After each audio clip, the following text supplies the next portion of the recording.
দৌড়েছি মজা, আমি কিন্তু দৌড়েছি, ঠিক আছে। তারপরে এখন বৃষ্টি পড়লো, আমি কি করব।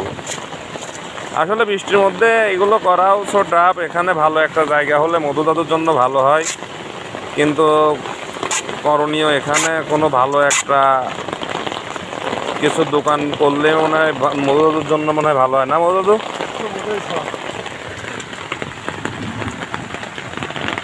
সবাই মধু দাদুর জন্য দোয়া করবেন, যাতে এখানে বৃষ্টির মধ্যে এরকম